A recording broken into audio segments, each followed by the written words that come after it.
Hello, you're very welcome along to the Matchbook Football Podcast. I'm your host, Daniel Hussey, joined every week by Mark O'Haire and Adrian Clarke, and we are excited for the Premier League season. Just a quick pointer that if you are looking for any outright picks, Mark and Adrian have been hard at work last week. That is in your podcast feed now and available on YouTube. A lot of bite-sized clips for that. So, well, we're checking out even a couple of the picks already moving in the right direction. But Mark, I know we spoke a lot in the outright market, but just more as just an overall sense. Are you excited for this season? I sense you are. I am, yeah. I think I said before the season preview that I enjoyed the summer, not having a major tournament, and it was a really tiring and taxing season last year with the World Cup in between too. So I think it's healthy to have that bit of a breathing space, a bit of a break, and refresh your mind, refresh your views and opinions, and just look at the squads and the teams coming into this campaign and basically start again, really. So yeah, I've enjoyed the time off, but I've also enjoyed kind of getting back into it, analysing each team and looking at the markets too. And, we talked about it last week, and I sort of talked about West Ham possibly having a bit of a demise, but we're speaking on Wednesday. It sounds like they could be making a triple signing today with Maguire and McTominay and Ward-Prowse coming in. So it looks like David Moyes is getting his way in the arm wrestle with the director of football there in terms of signings. So, I'd assume West Ham will now be stronger than the team I thought would be there sort of 10 days ago or so. But equally, you've got Wolves, so you probably say is the biggest asset leaving the club just days before the start of the season. So real turmoil around Molineux at the minute. So, yeah, I mean, it's always kind of difficult to do pre-season predictions and pick out anti-post bets a full month before the transfer window closes. So much can change and so much will change between now and September. But we've done what we can and we'll analyse the teams as we talk about, coming up. And I think we've got a few nice bets coming up to shout about too. So fingers crossed for a good start.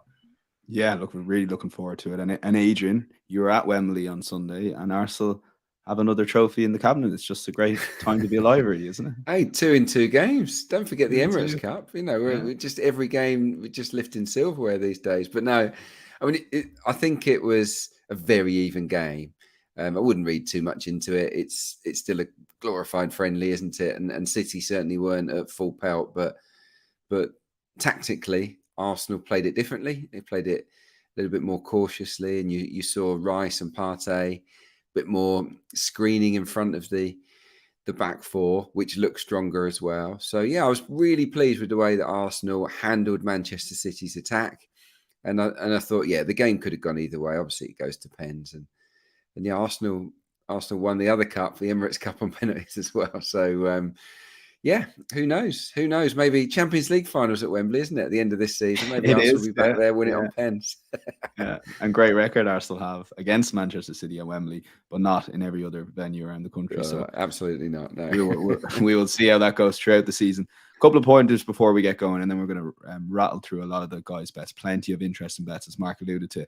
If you are new to here, do like the video and subscribe to our YouTube channel for free. It's just a brilliant way to keep us making the content as much as possible. All we ask is if you do subscribe to that channel for free, it takes 2 seconds, and it means it's easier to access all the videos.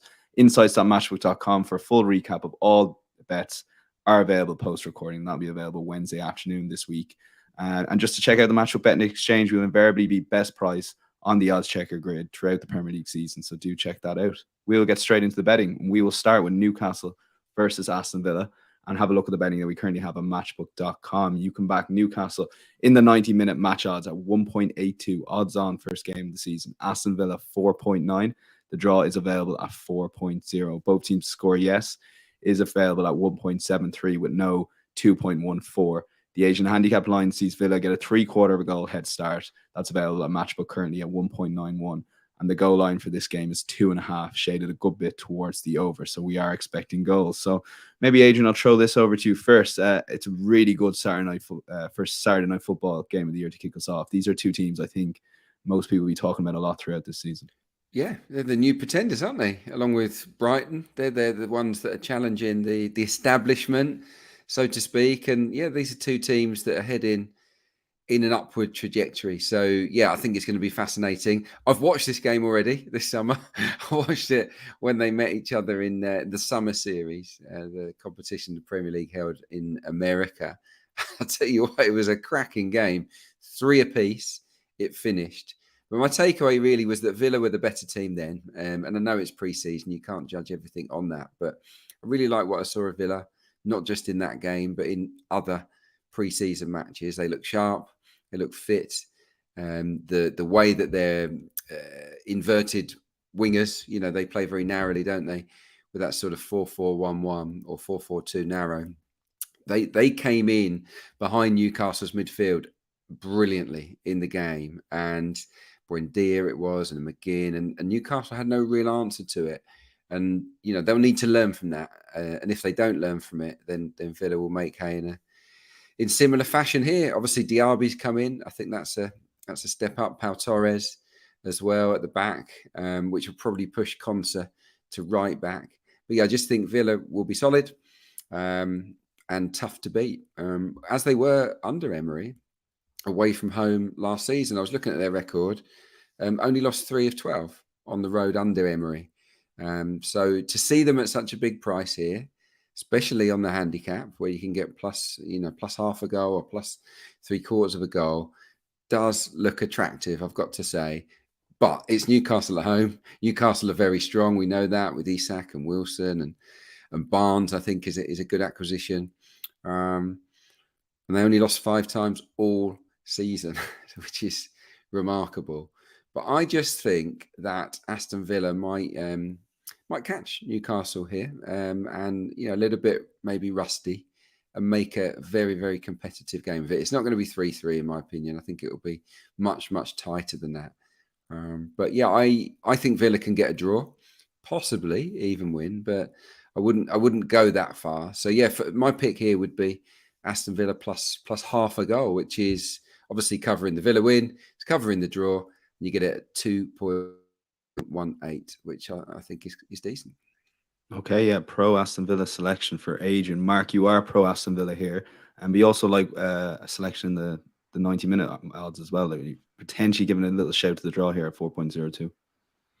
Yeah, it's interesting, really. I think the goals have been sort of trimmed in a little bit in the past week or so. We've seen the impact of these new directives on terms of not just cards and corners in the Football League over the first sort of week or so, but also goals as well. If you're going to get an extra sort of 15 minutes or so, those goal markets are going to have to be cut, basically. So but kind of looking at this match individually without the sort of distractions of the EFL, I would have kind of been happier to go under rather than over, based on how these two teams will be setting up. But going back to your original point, I guess the big question for me is, do I want to back Newcastle at odds on in an opening day game against an Aston Villa side with very similar aspirations and aims as Newcastle, making very similar, impressive, incremental progress over the past, 9 months or so, or at least since Unai Emery came in. So, I do tend to try and ignore all the sort of hyperbole around pre-season, but Adrian's right. The accounts, not just his own, but elsewhere of Aston Villa and what they've done during the preliminaries has been really quite impressive, actually, in that you can't fail to be impressed by their business either. Some really sort of impressive players improving the spine of the side, as well as adding a bit more sort of thrust in forward areas too. And you can't also ignore the work that Unai Emery has done in such a short time in charge of Aston Villa. It's quite spectacular, really. So we know defensively they are diligent, they are difficult to beat, but the same attributes can be lauded to Newcastle too. As Adrian said, their record for avoiding defeat. They too have a rock-solid spine. They had the equal best goals conceded record. The underlying metrics were very strong last season too. And if you look at the sort of just raw numbers, Newcastle kept 9 clean sheets in 19 at home. Emery oversaw 9 Villa clean sheets in 25 Premier League games, but 9 of his 12 away days all went under 2.5 goals. And I think because of my sort of respect to both teams defensively, I think this does look like a very competitive clash, but almost one where both teams might be kind of cancelling each other out a little bit. And therefore, I thought the draw was a bit of an interest here at 3-1. But my main play would be sort of very similar lines to Adrian, just taking it a slightly bit further with Aston Villa plus 3/4 of a goal, a 191, which I think is really appealing. You're not far off being able to back Aston Villa with a +1 start here, which is almost disrespectful, I think, for the work that they've done. I know their underlying metrics weren't as strong as the results were for the most part of last season, but I don't think you can dismiss the work that Unai Emery did defensively with that team to make them so difficult to beat. So, as Adrian says, back in half a goal, you get Aston Villa to win, Aston Villa, Newcastle to draw on your side. But back in the plus 3/4 of a goal start means if they do lose by exactly 1 goal, you just get half of your stake back as well. So it kind of softens the blow if Newcastle do get a narrow home victory, which they're more than capable of. But yeah, just go back to the start. I just don't want to back Newcastle at odds on. I know they are a very decent football team, but not on an opening day in a very tricky match against Villa. So they are my two sort of selections. Plus 3/4 of a goal would be my main play, but I can absolutely give a shout out to the draw at 3-1 too. Okay. All these bets will be available, as I mentioned at the top of the show, insights.matchbook.com. We do like, for a fun thing to do, we do like picking a podcast selection, and we're going to play it safe to start the season. Aston Villa plus 3/4 goals with Mark selection at 1.92. Adrian very much on board with that, with a pro Aston Villa selection at plus a half a goal. And if you want a fun one, the draw available at 4.0 currently on matchbook.com. We'll go to Super Sunday, and the first game of what should be a cracking opening day Super Sunday is Brentford versus Tottenham Hotspur. We'll take a look at the betting that we have on matchbook.com. You can currently back Brentford at 3.05, Tottenham 2.46. The draw is available at 3.7. Both teams to score yes is available at 1.6, which with no the underdog at around 2.36. The Asian handicap line sees Brentford get a 1/4 goal head start here, a lot more tighter at 1.79, and the goal line here is 2.5. So Mark, over to you on this one. Look, I know you're probably a fan with Tottenham, or what Ange potentially can do with this Tottenham team, but right now, opening game of the weekend, is it going to take them a bit of time to gel into this new team that he's trying to build? Yeah, it could do. There's two teams who we expect to be better this time around than they were last year in terms of Spurs and also Chelsea. But probably week one is the best time to play either of those two teams because they are adjusting. They are, I wouldn't say in transition, but they are, making massive changes really in Spurs' case to the style of football, and Chelsea's case, which we'll get to in terms of personnel. But it's also just a nod towards Brentford for my selection here. I think the Bees plus 1/4 goal start at home at 1.8 is nice. Enjoyed their best league finish since 1938 last season. It wasn't a fluke to finish in the top half. My ratings had them top 7 for expected points. They made the Community Stadium a real sort of fearsome venue. 2 defeats all season at home, Arsenal and Newcastle, both top 4 finishers. They're outsiders at home to Spurs here. And I'm not going to say it doesn't make much sense to me. They were outsiders at home to Spurs last season too. They took 4 points off Tottenham last season, home and away. I know there's no Ivan Toney until January, which is a big blow. I know David Raya is a big blow. He's missing in goal, angling for a move elsewhere. But I just trust a club like Brentford to handle those absentees. They're a very smart club. They know the direction of travel. They're going in. They know exactly how to manage that squad, bring in the right players at the right fees. They coped pretty well without Toney last season. Small samples, of course, but they won, I think, 4 or 5 of 7 games without him. Johan Visser and Brian Mbeumo stepped up in his absence and provided a real threat. Kevin Schade as well, real pace down the flanks, very versatile player who can contribute too. And even if you look at home and away, Brentford only lost 9 times last season. Their tactical approach, their versatility, the physicality of that team as well, they're a real nuisance to play against. They're not easy to beat. I'm not going to say they're going to beat Tottenham up, but there is potential for Brentford to sort of be eyeing this game up and thinking, we can put one on Spurs here, because if Spurs, they're obviously not tippy-tappy under Ange Postecoglou, but he does like to play front foot football. He does like to play modern, progressive, exciting, entertaining football. And the issue with Spurs last season was undoubtedly defensively. There was a weakness there, particularly away from home as well. And I just think Brentford are just the kind of team with the continuity, with the consistency at home on week one. For me, Brentford away is not the kind of team I want to be playing when I'm under a new manager, trying to employ a new style of football, and also still without Rodrigo Bentancur, who I think is, outside of Harry Kane, possibly the most important element of that Tottenham team. Performances dropped off a cliff without him last season. So, there is a potential for Spurs to start slowly. That defence is dodgy. That away record is far from inspiring last season too. Very awkward away day. So Brentford plus 1/4 goal. We get paid out. Basically make money if Brentford avoid defeat here. So quite happy to do that with them as underdogs in this fixture. Okay, yeah. We're Brentford plus 1/4 goal from Mark. And Adrian, you're looking at goals in this game. Yeah, look, I would echo pretty much everything that Mark said. I think that Brentford have got a real possibility here of winning the game. Look, at home last year, they beat City, they beat United, they beat Liverpool, they beat Brighton. They drew with Spurs, they drew with Villa. So this is a tough game.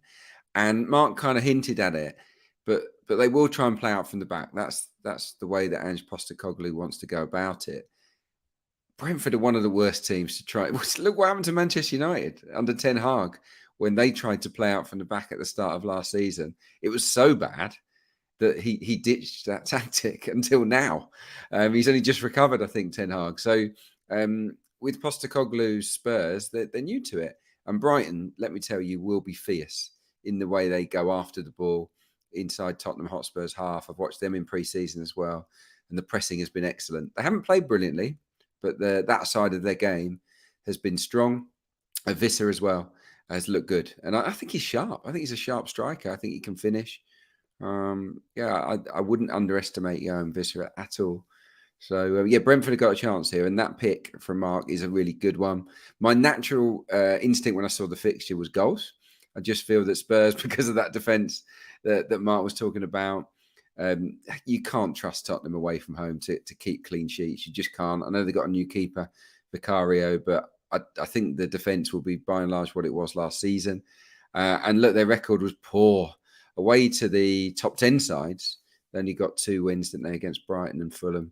A lot of defeats in there for Spurs, a lot of goals conceded. So I think that they will concede. But I don't necessarily trust Brentford fully. I want to see a little bit more of them without Ivan Toney. In pre-season, they weren't great at the back. And obviously, they've got a new goalkeeper. And I think that is big. He may be great, Mark Flecken, and that comes with a good reputation. But from what I saw and from what I've read from the fans, they're not entirely convinced at this stage about Flecken. So I think that Spurs are more than capable. We know that if Kane plays, Son, Maddison, Kulusevski, they are more than capable of scoring in this game. So I wanted to go both teams to score. Way too skinny at 1.6. I can just about squeeze enough juice out of the over 2.5 market, 1.73. I know it's a small price, but I would be pretty confident that we'll see 3 goals or more in the game, especially when you consider it's probably going to last 117 minutes. Yeah. The extra time only got an honourable mention in the outright picks and won't be getting any further mention today. There's plenty of other podcasts that cover it in depth. Yeah. Fascinating time ahead when teams are scoring in the 112th minute, potentially down the line if there's 22 minutes added on. But we will lock in, because Adrian gave a shout as well, I'm going to lean towards Brentford plus a quarter goal here, just given potentially Spurs getting off to a slow start this season. But Adrian has outlined the case for the overs there as well. So we'll move on to the second Super Sunday game, and it's probably the standout fixture of the weekend. It's Chelsea versus Liverpool. Let's take a look at the betting that we currently have on matchbook.com. You can back Chelsea 3.0, Liverpool 2.5. The draw is available at 3.7. Both teams to score yes is available at 1.62. No is 2.42. The Asian handicap line currently has Chelsea with a plus quarter of a goal head start at 1.83. The goal line is 2.5. So Adrian, we'll go back to you on this one. I mean, set up this game for us. This is just an interesting tie in many ways at the best of times, but obviously with both these teams in somewhat of transition for different reasons. It's going to be pretty fascinating to see what happens. It will be. Let's hope it's better than the most recent meetings. 4 in a row have finished goalless between Chelsea and Liverpool, which is just a crazy stat. No competitive fixture in English football history has ever finished goalless 5 times in a row. So a little bit of history could be made if it's 0-0. I can't see it. I can't see that this time around. Again, I haven't seen too much of Liverpool, but I have seen Chelsea in pre-season, and it's a new team. It's a very new look Chelsea. Nicholas Jackson up front has been excellent. Real pace.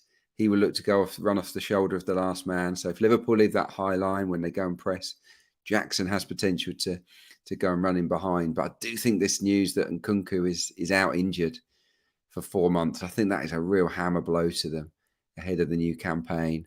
Nkunku and Jackson, I think, have potential as a front two to cause some damage, but we're not going to see that for a long, long time. You look at the rest of the side at Chelsea, and they are light on bodies, believe it or not. I mean, they had so many players before, but they've got rid of so many now that you look at it and you think, well, they're not going to have that many options from the bench. The midfield has been emptied practically. Probably be Enzo Fernandez and Conor Gallagher, but there's not a lot else around. So, yeah, it's It's hard to back Chelsea against Liverpool here, I think, because of Liverpool's momentum that they had at the back end of last season. Obviously, they're unbeaten in their last 11. And I think they've been scoring plenty of goals in pre-season. I know Diogo Jota has been on fire, but a number of their strikers have been in the goals, conceding a few, but also scoring plenty. And I just feel that Liverpool, on the back of what was a poor season up until the end bit, will be very, very determined this time around to make sure they get off to a flyer. And there's big incentive to beat one of their rivals, Chelsea, on their own patch. Chelsea have been pretty terrible at Stamford Bridge for a long, long time now.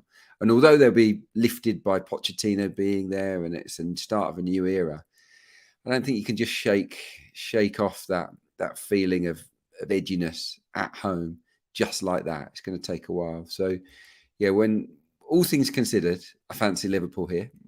And you can beef up the old price with Liverpool and over 1.5 to almost 3, 2.94. I think that is a very attractive price. Now, the history of this fixture says it will be 0-0. So to go over 1.5 might seem odd, but these things don't last forever. Liverpool remain a very, very attack-minded side. I think they'll control the game.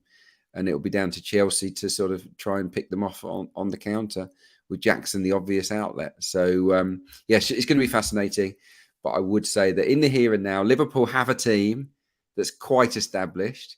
A little bit of freshening up in central midfield, which I think they needed anyway, against a very new team, that might take a little while to get going. I don't think this is the kind of fixture Pochettino would have necessarily chosen ahead of the new season, not with so many new players to blood in, So, Liverpool and over 1.5. Okay, Liverpool over 1.5, currently 2.94. And Mark, you are also coming at this from a pro-Liverpool angle. Yeah, very much in agreement with almost everything Adrian said there for all the very same reasons. So I won't sort of labour those points really. I think the midfields of both teams are very interesting because neither team are where you'd expect them to be come, let's say, Christmas time in terms of their development or the availability of certain players either. So, as Adrian said, the Chelsea midfield looks very, very light. But even Liverpool, I know they signed McAllister and Szoboszlai, but they've let Henderson and Fabinho go, amongst others. They haven't replaced those two in terms of fielding a defensive midfielder or a number 6, really. So you're looking at potentially Curtis Jones starting there this weekend. And it looks a very, very gung-ho kind of Liverpool team, particularly if you look at their pre-season friendlies and the sides that they've been choosing and selecting. And they have been hemorrhaging goals as well. They're scoring plenty, but they're giving away plenty of goals too. Quite a few to German second-tier teams as well. So that's my concern with Liverpool really coming into this match is for all the firepower they have going forward, can they find the right balance? Because Chelsea will have individuals there to hurt Liverpool. As Adrian says, Jackson is more than good enough, but you've also got a collection of other players who can make an impact here too. So over 2.5 goals would have been one of my sort of key angles here. It's a bit short, 172 right now. So I've kind of left that, gone elsewhere. Liverpool draw no bet just because I'm a little bit concerned about their midfield. The away form last season wasn't fantastic, just 4 wins away against teams outside the bottom 4, just 4 clean sheets on their travels all season. They were incredibly erratic as well away from Anfield. But I just think going forward with Darwin and with Gakpo having had time to sort of bed in, Jota, Diaz being available as well, Liverpool should be scoring a couple of goals in this fixture considering where Chelsea are at. But equally, Chelsea, if James and Chilwell are available, I think they'll fancy their chances too. So this has the potential to be a real humdinger actually in terms of a goals-based angle. But I think Liverpool +0 is pretty solid there at 1.78. I couldn't put anyone off what Adrian selected there either at a really nice price. But if you did want something a bit bigger and you were sharing the same kind of concerns about Liverpool's midfield and their potential to kind of keep Chelsea out here, there is 4.4 around for Liverpool to win and both teams to score, which I thought was a really big price for what I'm expecting to be quite an entertaining match. Okay, yeah. So pro Liverpool shouts and goals angles as well. Let's lock in Liverpool and over 1.5 goals. The choice of Adrian Clarke here. First one of the season, Adrian at 2.94. And we will go to Monday Night Football, which is the final game here. Mark's game of choice here. So we'll go to Mark first, but we'll take a look at the betting that we currently have at matchbook.com. You can back Manchester United 1.36 favourites here, Wolves available at 9.8. The draw is 5.9. Both teams' score market which sees 2 seconds, get the price up here, 1.92 currently. Both teams score yes. The Asian handicap line sees Wolves get a 1.5 goal head start, and the goal line is 2.5. Mark, now you would have picked this game just before Locatelli was confirmed as leaving the club. Mark, does that change your thinking at all with your selection here? Not really, no, because the rumoured replacement, Gary O'Neill, we're told could be appointed as soon as Wednesday afternoon. I think he'll adopt a very similar approach and put very similar sort of measures in place as Lopetegui has done already throughout pre-season, really, which will be to make Wolves hard to beat, not offering probably a huge amount going forward, and just being as resilient as you possibly can be. And I think from a Manchester United perspective, this is a really interesting campaign because the opposition have retooled. Basically, it's unlikely we'll see two Big Six teams kind of flop again this time around. You could possibly say three, the way Liverpool went last year as well. So, but I was really impressed actually with the overall outcome of United's campaign under Ten Hag. He had to kind of alter his own kind of ways of working really to get the best out of that United squad, change the culture, change the mindset. Had to adapt, but has been getting rid of the dead wood and has put United on a solid path to progress. I think I still rate him as an excellent coach. A top four finish, 2 cup finals and a trophy shouldn't be sniffed at considering where they were when he took over. So they were hard to read at times, but I think at Old Trafford often they were pretty imperious too. So their home record was superb, but if you look at their record against the lesser lights, 12 wins, 2 draws, 0 defeats against teams outside the top 6, just 5 goals conceded. They were your sort of flat track bullies, if you like. And I am expecting something similar this time around. Obviously, the mood around Wolves was pretty bleak before Lopetegui was not dismissed, but mutual consent is what we're told. Just puts them in a bit of a perilous situation. There's no funds to strengthen. You've sold your best player. Incomings are pretty underwhelming. Lowest goal scorers last season, dogged by these off-field stories relating to FFP and financial concerns. Absent owners, just regression in almost every metric, really, and pretty rotten on the road as well. 2 wins on their travels, both came bottom 4 teams, 12 defeats on the road, picked up 1 point from 8 trips to the top 8. United beat them home and away without conceding last season. I'm expecting something similar this time around, but I've been quite pragmatic in my approach, but I think United to win under 4.5 goals at 176 is one of the most solid bets of the weekend in the Premier League. Obviously gets a range of correct scores on side. Remarkably as well, United won 23 times in the Premier League last year, and this selection won in 22 of those fixtures as well. So 1-0, 2-0, 3-0, 4-0, 2-1 or 3-1, all in your back pocket here. I expect United to win. I'd be surprised if they ran riot and scored 5 or more. I'd also be surprised if Wolves could contribute more than a solitary goal.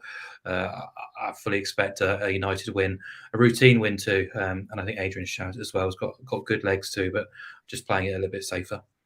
Yeah, let's get over to Adrian's shout. Very briefly, Adrian, on some of the Manchester United signings. They've done okay business, particularly if they get a couple of those exodus, like Harry Maguire's going to leave, McTominay potentially might leave, that there's a freshness about this Manchester United team this season. Yeah, definitely. Yeah, exactly. Well, they needed to show a bit of ambition, didn't they? They needed a centre forward. They got one, Rasmus Højlund, player of real promise. How much he'll impact immediately, we'll have to wait and see. He's not going to be fit, I don't think, for this game. Mason Mount, I think you know what you're going to get there. You'll get great industry. He'll make them a better pressing team. He'll pop up with goals from midfield, and they needed a new keeper, didn't they? Anana, I think, be a good fit for the style of football that Ten Hag is trying to implement. Trying to play out from the back a little bit more. So, yep, no, they'll be strong, no doubt about it. Manchester United. When I watched them in pre-season against Arsenal, they were also very aggressive, which took me by surprise for a friendly. They were kicking lumps out of Arsenal. So, maybe that they're going to take that approach in the Premier League as well. Yeah, look, I'm along the same lines as Mark here. I'm just going a little bit bolder in terms of Manchester United to win to 0. So Manchester United and both teams to score no, and you get a little bit, you get a better price there, 2.3. I find it hard to, obviously you always run the risk in football of a team scoring. Nothing's ever, a guarantee, is it? But Wolves scored 31 last season. Absolutely pitiful effort from them. They're a club in crisis at the moment. They failed to score in 9 of 19 away from home. And United at home were brilliant, weren't they? conceded fewer home goals than any other team in the Premier League last season, 10 in the entirety of last season. They're unbeaten in 18 games at Old Trafford in the Premier League, winning 15 of those as well. And they got 11 clean sheets at home from 19 matches last season. So they're pretty used to shutting out the opposition. So when you put it all in there, it feels like United should absolutely win this game. And it's hard to make a case for Wolves troubling the scorers. So, that's where I'm going. Manchester United to win 2-0. Yeah, that 31 goals for the season is a outrageous stat, Adrian. But we so will lock bad. it. It's terrible, isn't it? Like shocking. You have to double check that. And they're worse now, aren't they? In terms of the squad is undoubtedly weaker now than it was at the end of last season. So, Gary O'Neill is going. We know he's a good coach. He's going to have to be a very, very good coach to get more out of this team. I see a lot of Manchester United fans complaining that Wolves are going to have the new manager bounce in the opening game of the season, which is typical for Manchester United, apparently, according to their fans on Twitter. I thought it was quite funny. And we will lock in the safer play here, Manchester United under 4.5 goals. We'll explain more later on when we get to best bets, and we'll leave it there. A full recap of all the selections here are available on insights.matchbook.com, as I said. And if you are watching the YouTube, do hit that like button. Be much appreciated. It means the world. So it helps us get that content out to a wider audience. So EFL selections, and we will start with Mark O'Haire. So a lack of European bets this week, Mark, for a variety of reasons. Obviously, some of the leagues haven't started yet. So over to you for an EFL pick here. Doncaster away to Newport.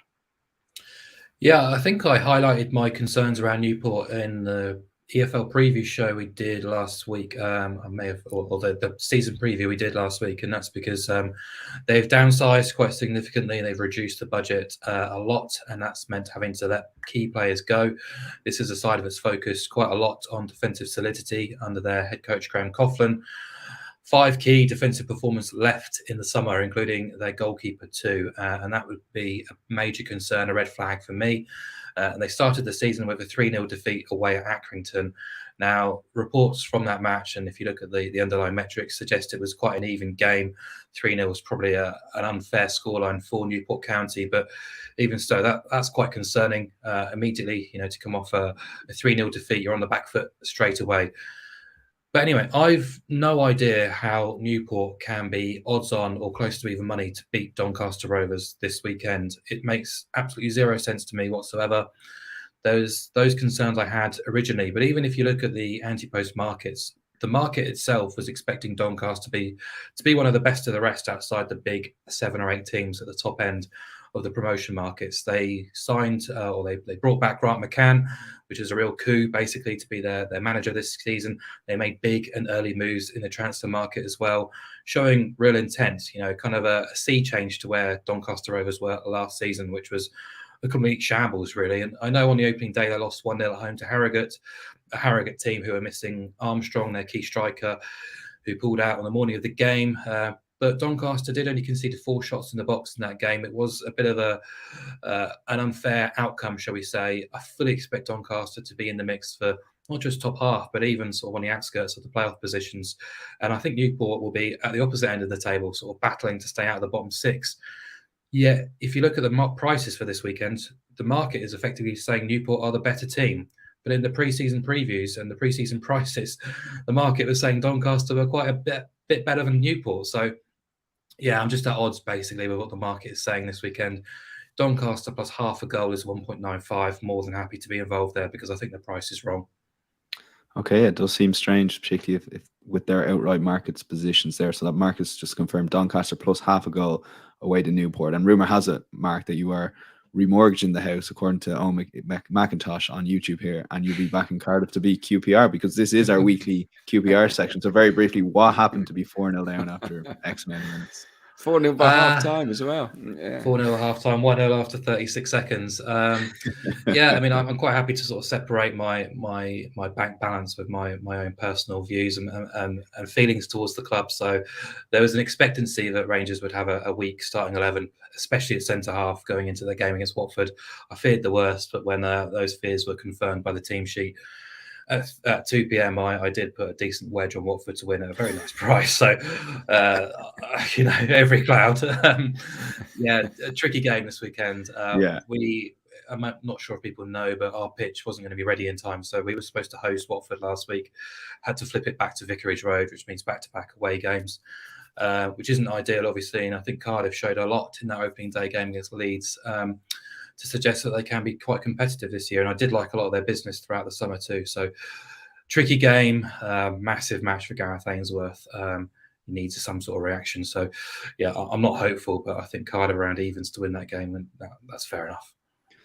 Yeah, Mark is ruthless with his betting. I don't think I've ever backed against Arsenal. But look, Mark, if it pays, it pays.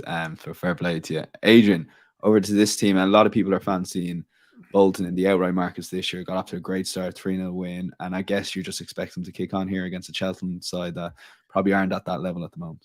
No, exactly. Yeah, no, I was at Cheltenham last night, so I had a good look at them. They played in the Carabao Cup against Birmingham City at home. They only made 4 changes from the team that lost 1-0 at Shrewsbury. And I think most of them came on during the course of the match. So, yeah, they weren't exactly weakened, and they were terrible. Really, really poor. They had 2 shots, none on target.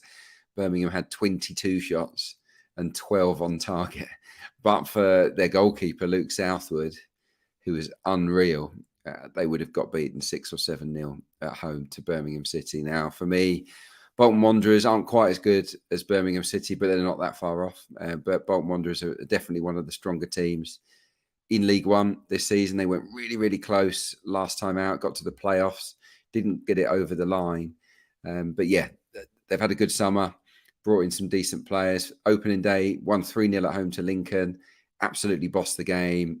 Had most of the possession. Created good quality chances. It was smooth from Bolton, and I think it's a good fixture for them. I think they'll dominate the game against Cheltenham, and likely win it. I just didn't see any goal threat really from them, either the home side. So to see Bolton at 2.2 or thereabouts. I mean, yeah, it feels like a gift. It really does. But you know, they've got to go out there and win it. But I would fancy them heavily to win this contest. Okay, on the face, it looks quite a big price. 2.2 Bolton away to Cheltenham is Adrian's EFL pick of the week. We will go to best long shots section here. So this is a chance for the guys to get something. We're not too strict on this. Anything above the 5.0 mark-ish. There are exceptions to every rule, of course. But we'll start with Mark O'Haire on this one, Mark. And Bournemouth are a team for you that I'm expecting, just from listening to the season preview that we did and a lot of stuff that you've done yourself, Mark, that Bournemouth are a team you want to be on the side with this year. Yeah, I like them. So Burnley and Bournemouth are the sort of dark horses, if you like, I think, in the Premier League this time around. 2 teams I think can overachieve and perform above expectations. Burnley have already been pretty well handicapped. I think a lot of people have talked about them as consolidating quite comfortably. They'll look to what Fulham achieved last year and believe they can do similar. So that's probably not as big a view, really. But Bournemouth, absolutely. They start the campaign they were third favourites for the drop. And I think that's unfair, really. I know they overachieved under Gary O'Neill. I know they rode their luck at times. But they strapped and scraped their way out of trouble. And the decision to sack O'Neill was kind of met by, dismay, I guess, from sort of proper football men in the industry. But I think the move to bring in Iraola from Rayo is incredibly exciting from a Cherries perspective. This is a guy who worked minor miracles with Mirandes, consolidated Rayo Vallecano back in La Liga, playing an exciting, attractive brand of football, a brave style of football. Rayo often went toe-to-toe with the big guns in Spain. They weren't cannon fodder in those big matches too. If you look at his record against Barcelona with Rayo, very impressive, all whilst being quite cavalier, high pressing, high tempo, high energy, entertaining football. And I think Bournemouth's new owners over the last 12 months have, for me, displayed plenty of reasons for optimism. They've made some smart moves in the transfer market, not just in January, but also this summer as well. There's talk of them tracking Alex Scott at Bristol City, which kind of goes to show they're investing in the right sort of profile of player. Brooks is fit and available again after his long injury. Cliver and Utara offer plenty out wide. Solanke, I think, could have a bit of a breakout Premier League season, really. He won't be short of service. You've got Traore, Semenyo, Anthony, lots of players who can make an impact going forward. Billing, I thought, was immense last season, playing a different sort of role. And then you've got Zabanye as well, the Ukrainian centre-half, who was unavailable for the most part of last campaign. He's a tremendous talent. So I think Bournemouth can go well. West Ham, as I outlined in the preview show, I think could be a bit of a flop this time around. They start the season in a weaker position than 12 months ago. Plenty of tension, plenty of question marks surrounding their side on and off the field. I know it looks like they're going to do some business on Wednesday, and this match is taking place on Saturday. So we'll see if that has an impact. But their away record last year was atrocious. They only won 3 times and they lost 13 times away. Away at the bottom half, they won once and they lost 6 times. So that win was at Bournemouth. But I think 3 or 4 of their goals came from set pieces. So as long as the Cherries have kind of sharpened up in that sense, I think they're quite exciting underdogs in this match. And you can back the price of Bournemouth to win and both teams to score, boosting that price on the Cherries to win to quite an attractive 5.4 here. They will be front foot. They will be high pressing. They will be high energy, brave on the ball. I think they'll be really good fun to follow this season. I'm hopeful that they can kick on and prove me right. But I've got full faith in that head coach. I think it's a really, really exciting addition to the Premier League. Okay, and rather exciting bet to kick off the long shot section. Bournemouth and both teams to score, currently available 5.4. If you are on the matchbook side, do check out match results and the both teams to score market. And do, even if you might miss the price earlier in the week, it is a very efficient market, particularly an hour or two before kickoff. So do check out the odds checker grid and check out matchbook. We invariably will be best price on the exchange. Adrian, over to you for also a Premier League selection. This is an interesting one now, so I'm looking forward to the case here. Let you take it away. Well, I'm going to tip up Fulham to do very well at Goodison Park on the opening day. Fulham and under 2.5 goals. Look at the price, pretty tasty. Where did Fulham rank in the away table last season? Sixth best away record under Marco Silva last term. They won 7 times. That's more than Liverpool won away, more than Spurs won away, more than Villa won away. They're happy. They're content to travel anywhere and go and play their football. Now, they've lost Mitrovic. We know that. That's a hammer blow, and they haven't got a great deal up front. But the rest of the team, I think, is in good working order. They've brought in Bassett at the back. They needed him because they were very light on central defenders. But I look at them at the back, and I think they're okay. Midfield is strong, and they've got creators. It's just at the top end. They're a little bit short. But I've seen them during pre-season a fair bit, and they impressed me with the football. They've played very confident football, quick. They look fit, really sharp, moving it nicely. And guys like Harry Wilson were in decent nick. So I think they got a chance here against an Everton team that stunk the joint out last season. They lost 10 home games, remember, last year. Only scored 16 goals in 19 home matches, which is Wolves-esque, isn't it, in its abysmalness. So, look, you'd expect Sean Dyche to have worked hard with them this summer, to have maybe tightened them up a little bit at the back. You look at their pre-season results, all very low scoring, not giving many goals away. But surprise, surprise, they're not scoring very many either. And I think that's going to be an issue for them. 14 times they blanked last term. And Fulham, by the way, almost always score. I mean, almost always. 29 out of 38. So that's a pretty good proportion for a club of Fulham size from last season. And I think they're capable of nicking a 1-0 or maybe even a 2-0 at Goodison Park. So that's where I'm going with it with the bet. I wanted to oppose Everton, and I was looking at angles, and this was the one that fell in there in terms of under 2.5 goals. Other variations didn't quite give us a long shot price. But I can see this happening. You know, Everton aren't exactly a shoe-in on home turf, are they? No, again, some of those goal stats I can't believe. In Fulham, you definitely see them parking the bus and nicking them on the break. And welcome back to the YouTube comments from a certain Aidan O'Sullivan, or those on the Matchbook who are regular listeners to the Matchbook podcast. And now Sully, welcome back, lads. Looking forward to some more EFL under Accas this year, Adrian. So yourself and Sully love picking out, and Sully's very rootless with it, so you go under 3.5 or 4.5 and just have loads of 1.2 and 1.3 shots. So maybe that is the way to go. Who knows? But no, Sully, we very much love having you with us here. And Adrian, you're the king of the EFL, so no pressure on you this year and for those Accas and all the selections you have here. And speaking of pressure, our podcast bets, we'll have an official ROI for this throughout the season, so no pressure on the guys. We will start with Adrian Clarke, and your best bet, if you were to have one bet on the opening weekend of the Premier League season, what would it be? Yeah, it's hard, isn't it? Because you've got no sort of sample size of current form. But I was looking at the fixtures, and Sheffield United versus Crystal Palace might not be the one that piques the most interest for the nation as a whole, or for anyone interested in Premier League football. But to see both teams to score no at a price of just shy of evens, it piqued my interest because Sheffield United are having a nightmare summer. There's an issue at the club with the ownership and wants to sell, hasn't sold. They've sold their best player, Iliman Ndiaye. He's gone to Marseille. That's a hammer blow because he made everything happen for them last season. It looks like Sander Berge is going to go to Burnley. Terrible look, obviously, to just sell your next best player to someone that came up with you. I think they've got issues there, Sheffield United. Those two were the goal getters, really. So they look short on creativity, and they're up against a Roy Hodgson side who will always be well organised. So I think that Sheffield United might struggle to score on the opening day. I was looking at Buckingham Palace, and they're quite attractive actually at 2.44. So if anyone really wants to go down that route, I wouldn't put them off. But yeah, just in case Sheffield United score, can you trust Palace? And I would say, because Sheffield United's strength is at the back, okay? So they might not have a lot up front at the moment, but at the back they are always well organised.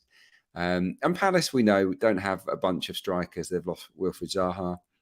There's a little bit of pressure on Edouard and Eze and Jordan Ayew to do the business. And there's every chance that they might fluff their lines as well. I think this could easily finish 0-0.